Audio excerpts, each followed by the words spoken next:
एक और शंका ख़त्म कर देते हैं। आजकल एक भगत बहुत परेशान है बेचारा, मेरा नाम ले लेके पता नहीं क्या क्या बोल रहा है। उसका कहना है वो 12वें पंथ का हंस मुनि जी का, श्रीमान हंस मुनि जी का शिष्य है, और वो उस अनुराग सागर की कहानी पे विश्वास कर रहा है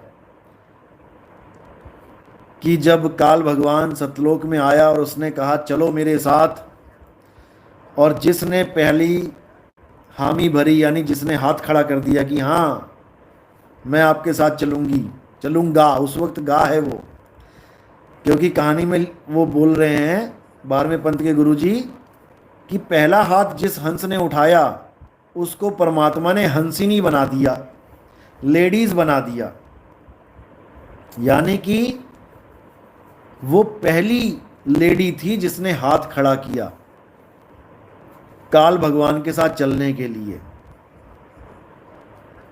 यानी कि उसको लेडीज बना दिया, यानी वो पहले जेंट्स थी। लॉजिक तो यही कहता है, क्योंकि लेडीज होती तो लेडीज को लेडीज क्यों बनाते। इसका मतलब सतलोक में जो एक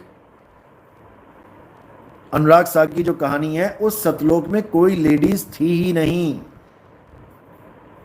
जिसने पहला हाथ उठाया उसको लेडीज बना दिया, और ये कहते हैं कि वो दुर्गा माता थी।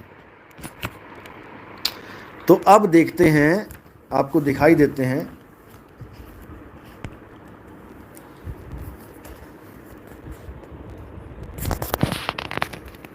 कि वो लेडीज हैं या जेंट्स हैं, वो क्या हैं जिसको लोग दुर्गा माता कहते हैं। लोग तो उनको माता कहते हैं कि वो माँ है, हमारी माँ है, लेकिन वो क्या कहती हैं आज ये देख लेते हैं। तो ये है श्रीमद् देवी भागवत, गीता प्रेस गोरखपुर। अब जब आप इसको खोलेंगे और पेज नंबर 141 पे आएंगे तो देखिए क्या लिखा है, जहां पर अंडरलाइन कर रखा है, संसार के अभाव में मैं ना स्त्री हूं ना पुरुष हूं और ना नपुंसक ही।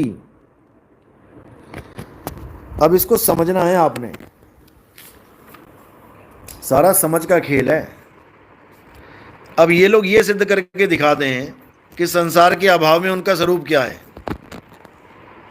बस इतना ही बता के दिखाते हैं। क्योंकि वाणी कहती है वेद पुराण झूठ नहीं भाई, वेद कतेब झूठ नहीं भाई, और झूठे हैं जो समझे नहीं। संसार के अभाव में, अच्छी तरह समझ लो, यानी जब संसार नहीं बना था तब मैं ना स्त्री थी और ना ही मैं पुरुष और ना ही नपुंसक, क्योंकि इंसान तीन ही कैटेगरीज में बटा हुआ है, आदमी, औरत या नपुंसक। लेकिन ये कैटेगरीज तब मिलती हैं जब संसार बन जाता है। संसार बनने से पहले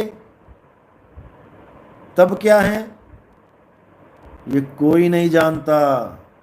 दुर्गा जी का स्वरूप क्या है ये कोई नहीं जानता, सब उनको मां बना के बैठे हैं। जबकि वो मां भी नहीं है, ना वो स्त्री हैं ना वो पुरुष हैं। स्त्री का तो चोला धारण कर लेती हैं जब संसार बनता है।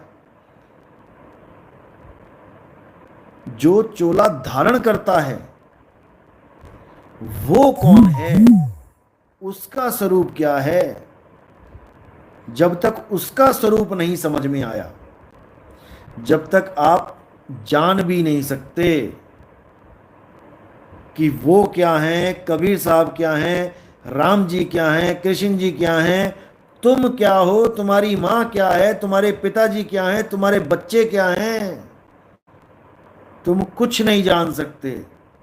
बस ये चमड़ा देखते जाओ, ये हड्डी, ये चमड़ी, ये मांस, ये खून, ये थूक, लार, आंसू, बाल, खाल, बस इसी को स्वरूप समझते जाओ।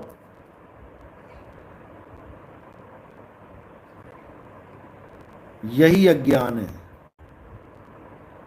सृष्टि बनने से पहले ना कोई आदमी था, ना कोई औरत थी। सृष्टि बनी नहीं कि ये आदमी और औरत आ गए, और ऐसा आए कि युगों युग बीत गए, आज भी आदमी और औरत ही बन के बैठे हुए हो। नहीं इस जन्म में स्वरूप को प्राप्त कर पाए, कल को फिर आदमी औरत बन के बैठ जाना।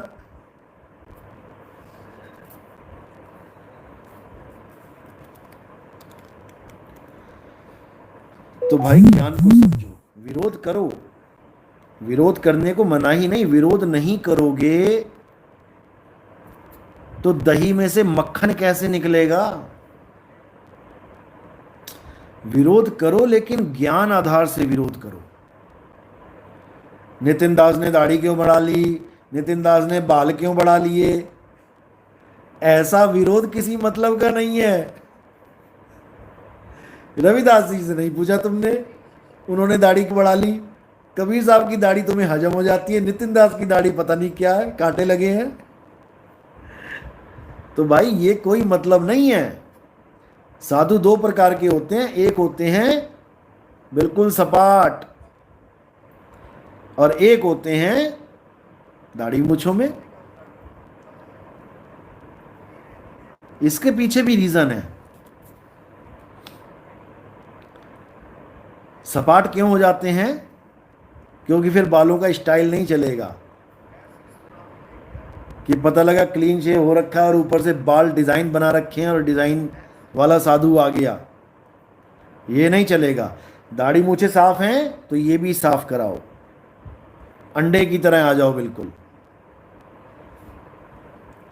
और अगर बाल रखने हैं तो फिर दाढ़ी मूछ भी रखो, सुंदरता को छुपाओ। बार बार ब्लेड लगा लगा के और क्रीम घिस घिस के सुंदर बनने की जरूरत नहीं है। फिर केवल इतना ही चेहरा दिखना चाहिए तुम्हारा। तो ये सब जब आप संतों की शरण में जाते हो तब समझ में आता है। आपको दो ही प्रकार के साधु मिलेंगे। आप देखो महात्माओं की फोटोज, लेकिन फिर भी भेष पे नहीं जाना चाहिए। कौन से गुरु की कौन सी परंपरा को शिष्य निभा रहा है सच्चे मन से, आप उसका मजाक उड़ा रहे हो। कबीर साहब ने तो किसी को भी नहीं बख्शा।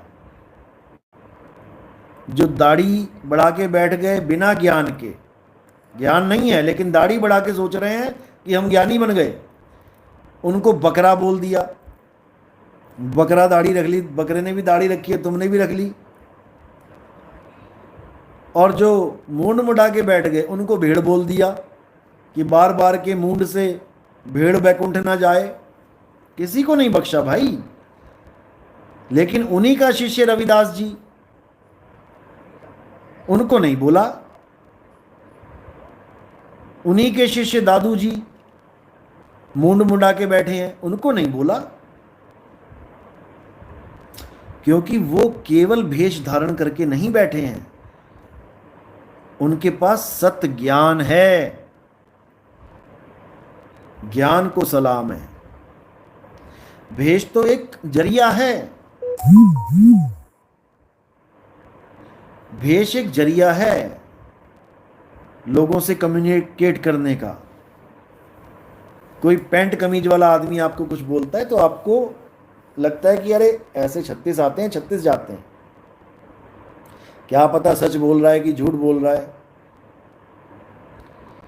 और जब कोई महात्मा भेष में सत्संग कर रहा होता है तो उसका प्रभाव ही कुछ और होता है, और जब वो सत्य को लेके बोलता है तो उसका बहुत जबरदस्त प्रभाव होता है। क्योंकि एक तो उसका अपना तेज होता है, और एक सत्य का डंका होता है। एक तो उसके चेहरे का तेज है, ऊपर से सत्य का डंका है, तो डबल चोट लगती है दिल पे। और जो लोग होते हैं वो समझ जाते हैं कि भाई हमारे भले की बात हो रही है। भेष को सलाम है, लेकिन केवल भेष को सलाम नहीं है। भेष भी हो और सत्य ज्ञान भी हो, फिर देखो क्या होता है। तो अगला सवाल देखते हैं।